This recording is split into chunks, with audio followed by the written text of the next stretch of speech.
संगत जी, प्यार से कहना जी, धन निरंकार जी। सात संगत जी, निराकार है जग का करता, वास यह जिस घर करता है। मृत्यु सदा ही कांपे उससे, धर्मराज भी डरता है। बिरला जन ही कोई जग में इस अमृत को पीता है। जो नर पी ले इस अमृत को, सदा सदा वह जीता है। सात संगत जी,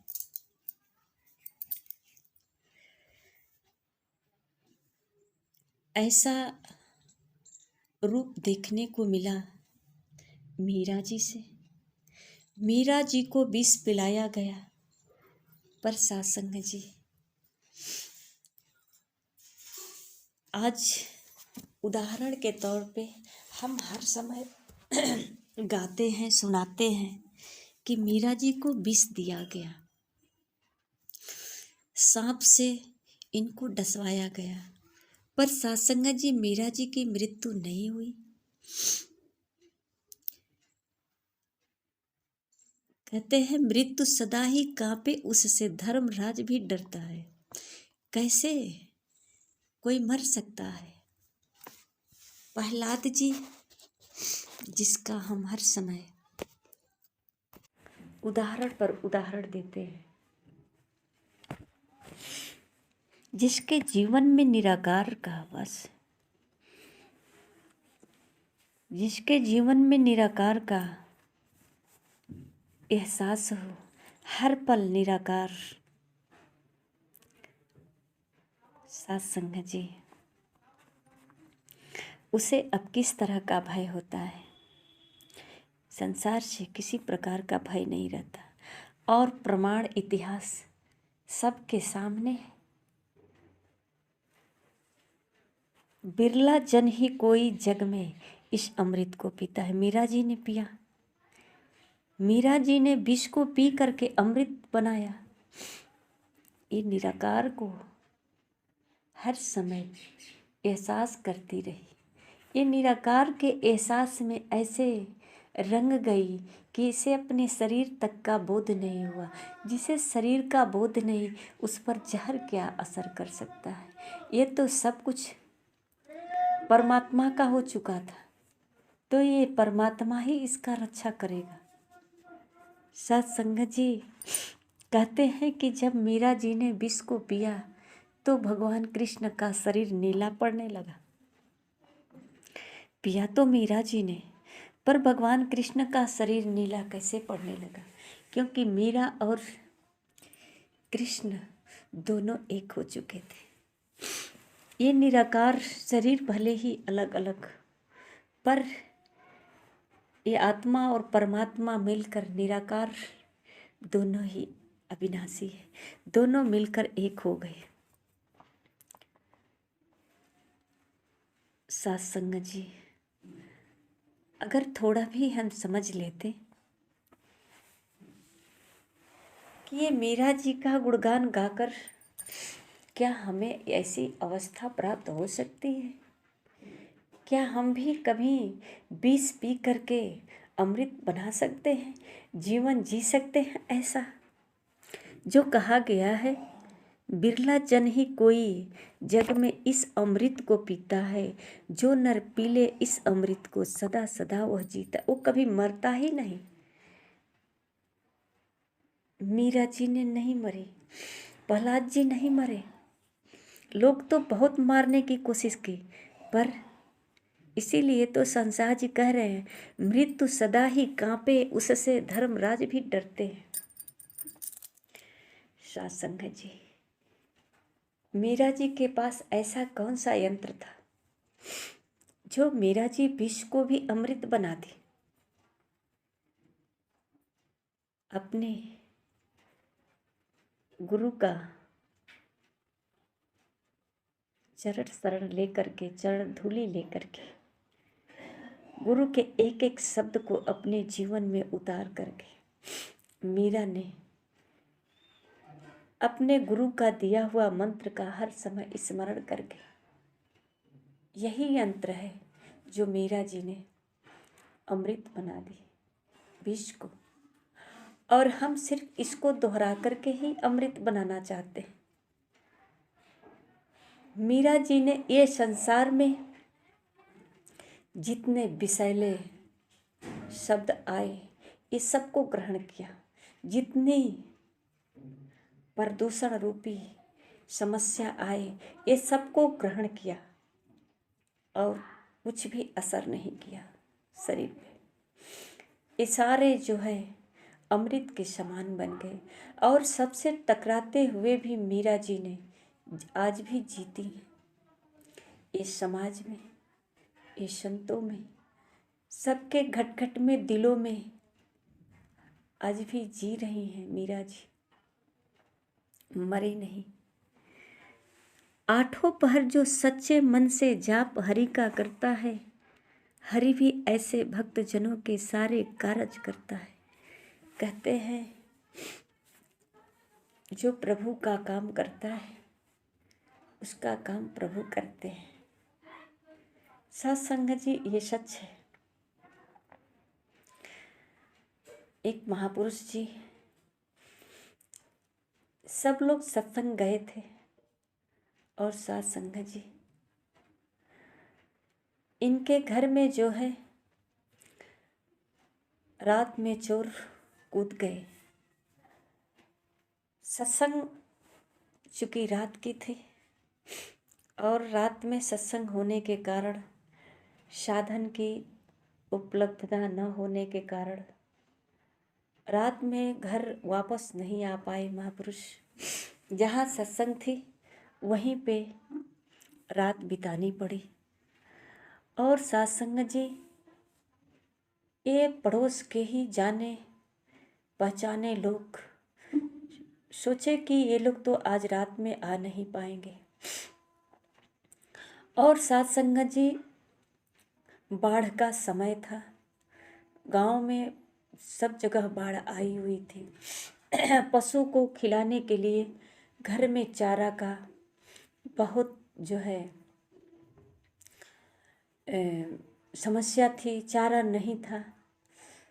और ये सब लोग प्लान बनाए कि आज क्यों न इनके घर में कूद करके कुछ चारा उठा लिया जाए।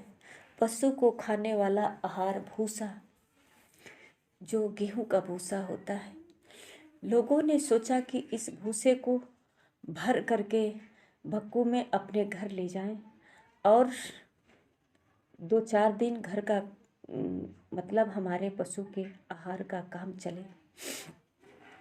सत्संग जी ऐसा पड़ोस वाले ने सोच करके घर में कूद गए रात में। पर क्या देखे सत्संग जी कि जिस घर में भूसा भरा हुआ था उस घर के दरवाजे पे चारपाई बिछाए हुए एक व्यक्ति, बहुत बड़े विशाल पगड़ी वाले और इतने सफ़ेद वस्त्र में सोए हुए, इतने चमकीले वस्त्र, इतने बड़े विशाल पगड़ी वाले चारपाई बिछाकर ये कौन हो सकता है। पड़ोसी को आश्चर्य हुआ, इनका मेहमान तो ऐसा कोई नहीं आता था, आज से कभी तो ऐसा मेहमान नहीं देखे। आज तक इनके घर में कोई ऐसा मेहमान नहीं आया जिसका इतना वस्त्र चमकीला हो, सफ़ेद हो और इतनी बड़ी पगड़ी, और बेफिक्र सोया है। एक घर को देख रहा है, बाहर से ताला लॉक है और बेशुद्ध ये घर में क्या कर रहा है, ये कौन हो सकता है। सत्संग जी पड़ोस के जो चोर के रूप में पहुंचा था व्यक्ति वापस आया। सत्संग जी उसका जी नहीं भरा, उसे लगा कि कोई भय मुझे है। वो दोबारा प्रयास किया, दोबारा घर में घुसा। सत्संग जी दोबारा फिर वही देखा कि वही एक चमकीले वस्त्र में, जो इतनी सफ़ेद, इतनी क्लीन वस्त्र में कौन हो सकता है। ये कोई साधारण मानव तो नहीं लग रहा है। ये भूसा के घर में ये भूसे की रखवाली कर रहा है, करता क्यों नहीं? साथ संगत जी, बाढ़ तो सबके लिए आया है। जो सत्संग गया है उसके पशु क्या खाएंगे? ये पशु को खिलाने के लिए भी तो यही है, पशु में भी तो यही है, पशु का रखवाली भी तो यही करता है। साथ संगत जी, भक्तजन समझ जाते हैं कि प्रभु मेरा सब घर बार इन्हीं का दिया हुआ है, पशु प्राणी सब इन्हीं का दिया हुआ है, तो रख रखाव भी तो यही करते हैं। एक करण करावन हार है, सब कुछ इनके पास है। ऐसा भाव भक्तों को होता है सत्संग जी। और कहीं भी रहते हैं बेफिक्र रहते हैं, इनको अपने सद्गुरु पे भरोसा है। ये सद्गुरु कोई साधारण मानव नहीं, ये सद्गुरु साक्षात परमात्मा है। ये परमात्मा ही है जो एक मानव के रूप में इस संसार में मानव के कल्याण के लिए आज प्रकट हुआ है। सत्संग जी, सत्संग जी, जब सत्संग से वापस महापुरुष घर लौटे तो सत्संग जी वो भागे भागे आए। वो तो इंतजार ही कर रहा था कि ये कब घर वापस आएंगे और इनसे पूछें कि ये आपका कौन रिश्तेदार है। आज से पहले तो इस रिश्तेदार को कभी हमने तुम्हारे घर नहीं देखा, कभी नहीं आया था तुम्हारे घर, ये कहाँ का रिश्तेदार है। उसके अंदर इतनी बेचैनी सत्संग जी कि वो रात को सोना तो दूर, वो चैन से जाग भी नहीं पाया, इतनी बेचैन रहा सत्संग जी। वो आते ही संत महापुरुषों से पूछा, ये आपके घर कौन सा रिश्तेदार आज आए थे रात में जो आपके घर का रखवाली किया था? सत्संग जी, महापुरुष जी बताए कि हमारे घर में कोई रिश्तेदार नहीं आया था। तो सत्संग जी, वो पड़ोसी बोला कि तू झूठ बोल रहा है, क्या किसी को अपना घर दिखाकर नहीं गए थे? कोई तुम्हारे घर का रखवाली नहीं कर रहा था? तो सत्संग जी, महापुरुष जी बोले, हमारे घर में कोई रिश्तेदार नहीं आया था, मैंने किसी को रखवाली करने के लिए नहीं भेजा था। अगर कोई घर का मेरा रखवाली करता है तो वो मेरा सद्गुरु है। मुझे उसे कहना नहीं पड़ता कि तू मेरे घर का रखवाली कर, मैं तो सिर्फ इसे याद करता हूँ, मैं तो सिर्फ इसके वचनों का पालन करता हूँ।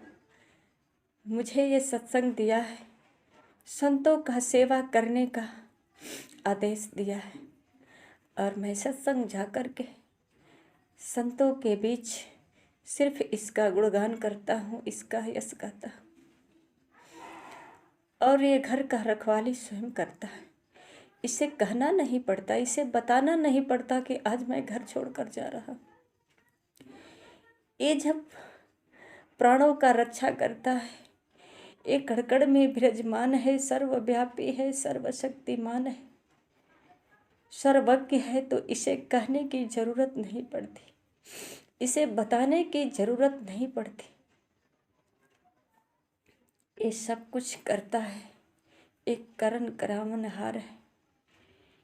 ये मेरा मालिक है, ये मेरा प्राणाधार है, ये मेरा जीवन है, ये मेरा रचनहार है, ये मेरा सब कुछ है। यही करता है रखवाली। आज यही घर का रखवाली कर रहा होगा। आखिर ये हर कदम पे, हर सांस में जब यही है तो मेरा पशु क्या खाएंगे, इसकी चिंता तो यही करेगा ना। साथ संगत जी, जो गुरु के चरणों में आ जाता है उसके हर सांस में, हर कदम पे ये रखवाली करता है, कभी इसे अकेला नहीं छोड़ता। कहते हैं कि हर पल सतगुरु भक्तों के पास रहता है, हर पल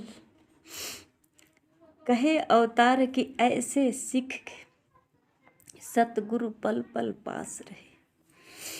साथ संगत जी, कभी अकेला महसूस नहीं करता। इसको आम व्यक्ति की तरह ये नहीं सोचना पड़ता कि मेरा आज का टाइम कैसे पास होगा, आज का मेरा समय कैसे गुजरेगा, किसके सहारे गुजरेगा। टीवी के, मोबाइल के, पेपर के, या दोस्त मित्र, पार्टी, पब्लिक, कुछ भी नहीं। इनके पास इनका स्वामी होता है, हर पल इनके स्वामी इनके साथ होते हैं। ये भीड़ में भी रह कर के अपने स्वामी के ही साथ होते हैं। भीड़ तो एक दिखावा होता है, भीड़ के साथ तो इनका शरीर होता है। इस भीड़ में भी इन आँखों से अपने प्रभु को ही देखते हैं, इन भीड़ में भी अपने प्रभु को ही महसूस करते हैं। जैसे आपने देखा होगा, जब भगवान कृष्ण ने वृंदावन में रास रचाए तो सारी गोपियों के साथ एक एक कृष्ण का शरीर दिख रहा है, और ये चमत्कार केवल राधा ही देखती हैं। सारी गोपियां को तो लग रहा है कि कृष्ण मेरे साथ है। एक गोपियां सोचती है कि सिर्फ कृष्ण मेरे साथ है, दूसरी के साथ नहीं। दूसरी सोचती है कृष्ण सिर्फ मेरे साथ है, दूसरी के नहीं। साथ संगत जी, सारी गोपियां यही सोच रही है कि हम एक दूसरे में ऐसा कोई नहीं दिख रहा है कि सबके साथ कृष्ण है। ये केवल राधा जी ही देखती हैं कि कृष्ण अनेकों रूप में, अनेकों कृष्ण आज सभी गोपियों के साथ रास रचा रहे हैं, पर हैं एक ही। ये केवल राधा ही देख रही है। साथ संगत जी, ऐसा ही चमत्कार होता है जो सतगुरु के चरणों में आते हैं। एक ही परमात्मा है, एक ही है और एक ही सबके साथ। इतने सारे संत हैं, महापुरुष हैं, इतने सारे संगत में बैठे, अनेकों रूप में, अनेकों गांव से, देश से आए हुए एक एक आत्माएं इसके साथ अनेकों रूप में ये सतगुरु, ये कैसे संतुष्ट हो सकते हैं एक से। साथ संगत जी, क्योंकि ये एक ही अनेक रूप में, जैसे एक बीज हम धरती में लगाते हैं, ऊपर जाकर ये विराट रूप में अनेक बीज होता है। साथ संगत जी, इसी प्रकार भक्त जो है एक ही निराकार का सत्कार करते हैं, एक ही सद्गुरु का ज्ञान अपने दिल में, मन में जो प्रकाश होता है, ये साथ संगत जी अनेकों इनकी किरणें, अनेके इनकी जो है प्रकाश सब में व्याप्त होता है, और यही प्रकाश को सब में प्रकाशित देखकर भक्तजन सब में परमात्मा का दीदार करते हैं। और सब लोग जो है इसी किरणों के सहारे सब मस्त रहते हैं। सब समझते हैं परमात्मा हमारे साथ, परमात्मा हमारे साथ, परमात्मा हमारे साथ। साथ संगत जी, अगर पूरे गांव के लोग एक खेत में बाहर निकल जाएं और सूरज निकला हुआ है, कोई कहे कि सूरज सिर्फ हमारे पास है, कोई कहे सूरज सिर्फ हमारे पास है, पर साथ संगत जी, जिसकी आंखें देख रही है कि सूरज एक तो है पर इसका प्रकाश सबके ऊपर है। साथ संगत जी, इसी प्रकार का भाव उस भक्त के मन में होता है जो सद्गुरु एक ही साकार रूप में होते हुए भी सद्गुरु की वाणी सबके ऊपर प्रकाश कर रही है।